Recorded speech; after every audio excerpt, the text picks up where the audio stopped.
Hi and welcome. So we're going to talk about the most dangerous hacking devices here in 2024. This content is for educational purposes only. Please read the 4 points below before you proceed. If you want to use this knowledge, please be aware only to use it on your own possessions. Do not hack anyone. That is illegal and you can go to jail.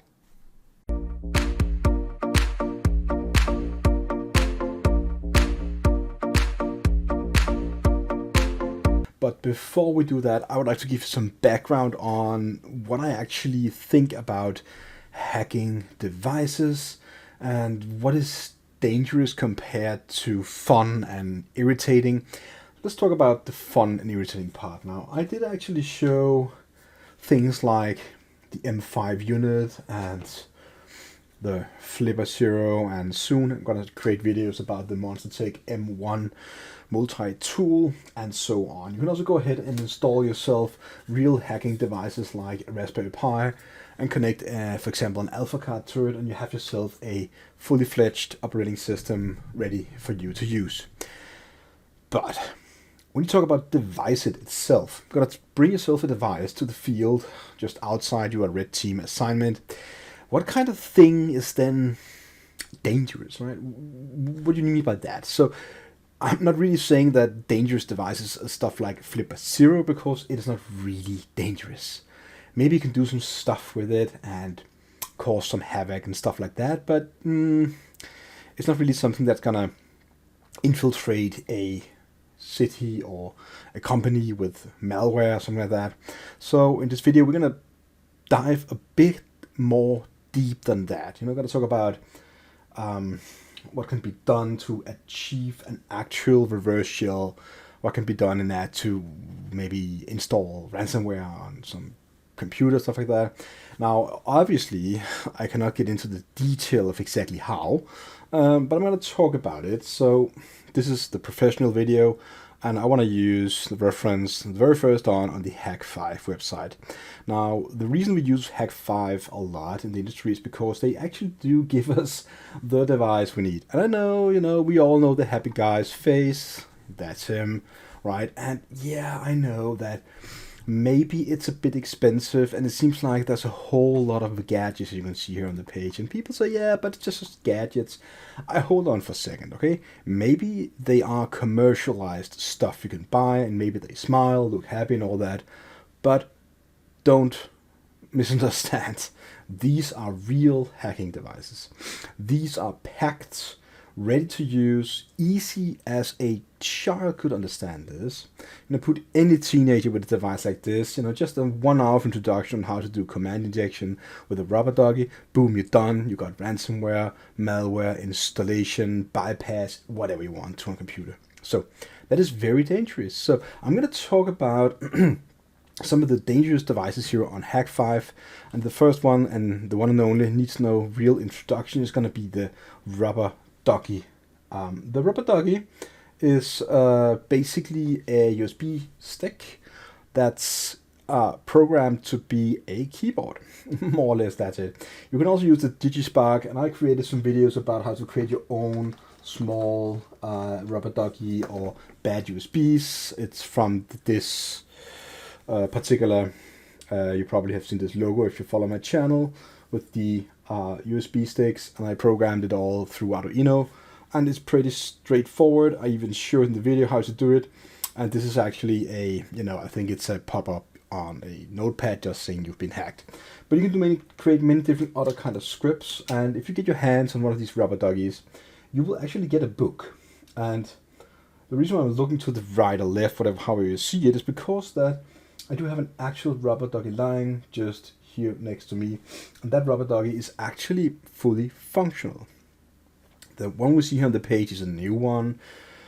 The other one is from, I think, 2017, 18, 19, something like that, and basically they do the same. You can also just create it yourself for a few dollars, but if you can get access to a computer, if you get the physical access to a computer, you have the power to just plug it in, because computers these days are not protected from the intruder doing an actual plug of a USB stick.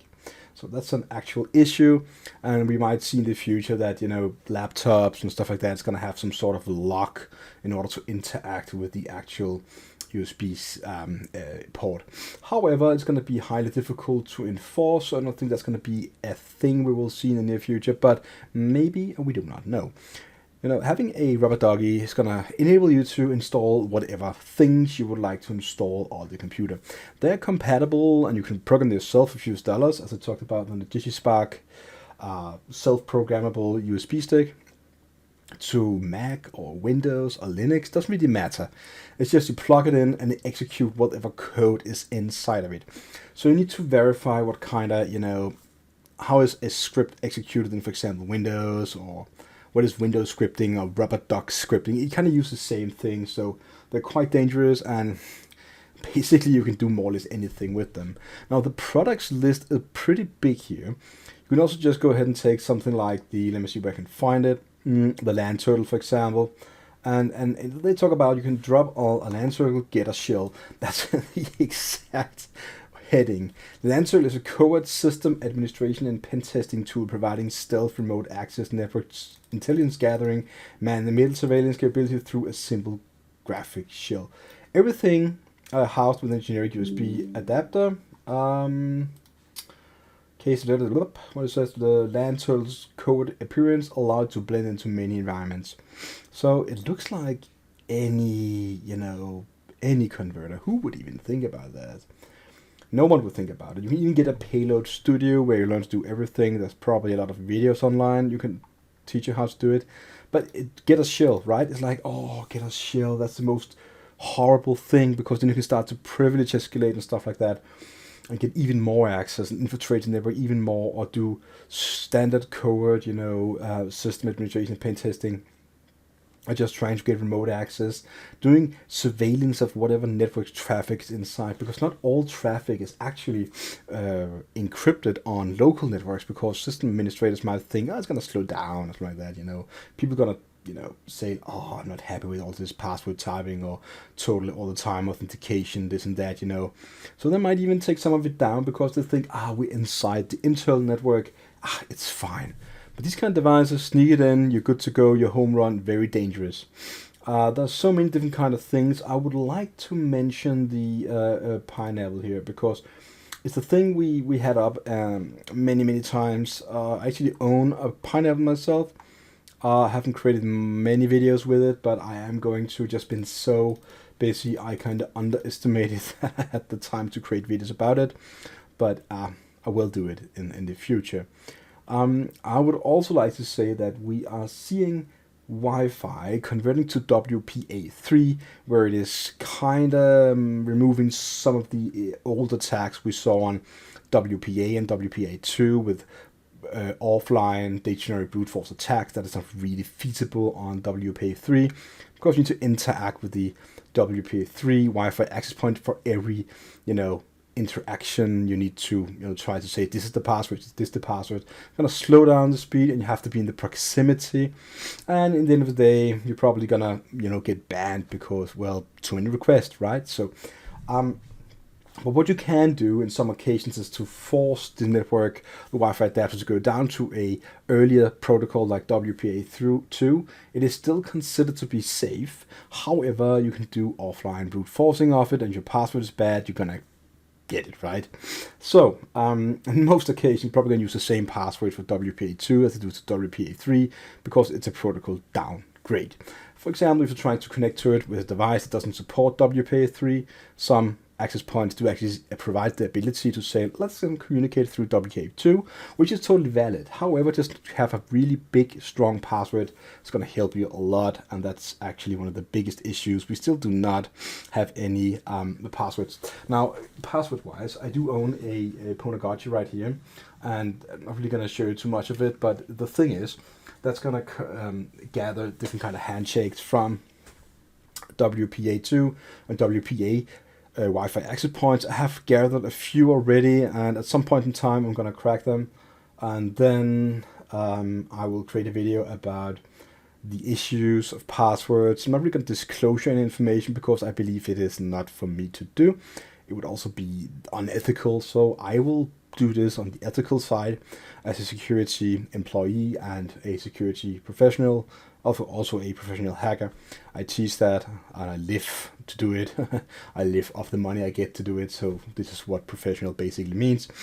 Okay, so dangerous wise, we can also talk about stuff like the Crazy Radio. I've created videos about this before, but people just don't think about how dangerous this device actually is. The Crazy Radio is something that I do have lying around here somewhere. It's a small radio that you basically connect to a computer, install some software, and then you can do mouse jacking and keyboard jacking. Basically enable you to execute raw code. Okay, so basically 2 times. This is the same as a rubber ducky, just through the air without any physical interaction. That is actually more dangerous, and people don't think about it. But many companies, when they're running the wireless stuff, they just forget that maybe not all of it is completely penetrationable, but maybe just 1 or 2 of them is, and that's all we need, right? We just need to have 1 or 2 that is penetrationable, and we can just sit down, in a cafe nearby. The range of this is quite big, as you know. You can also just take the antenna off, as you can see here. Let me just zoom in the picture. You can take the antenna off and put on a new antenna. It's the actual board, not the antenna you buy. So the antenna is, it's a part of the package, but you can also just put another antenna on to make it even more powerful. That is actually quite dangerous. So when we talk about that, the most dangerous thing there is whenever you invite people inside a company that should not be there. They can have the physical access, just plug in a USB key and boom, you got ransomware or stuff like that. If you, for example, just bring on a mask or something like that and get yourself access to some sort of company you shouldn't be in, you can infiltrate it in many different ways. You can do social engineering. You can say that you are some sort of, system admin helper. You can maybe get a guest access of some sort. These devices kind of mitigate away from that because you can do it all from the air. And I don't know why people say, but that's not that dangerous. It is, really. So, I would like to say that the most dangerous hacking device you can get is probably from Hak5. Not saying that there are not other companies doing something along the lines, but we all know Hak5. I just mention them because then it's easy to understand what I'm talking about. You can go online, AliExpress, whatever, buy the copy ones. You can do all you want with the Flipper Zero and stuff like that, but at the end of the day, I actually Flipper Zero does support the RF radio signal board. I have also created a video about it where I demonstrated mouse jacking.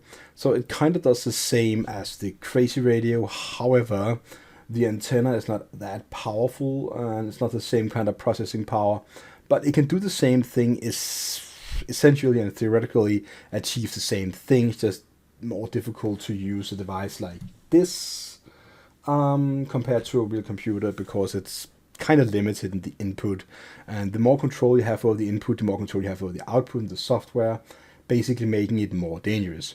So I would like to provide a guide to how to avoid these kind of things, and basically it's very difficult.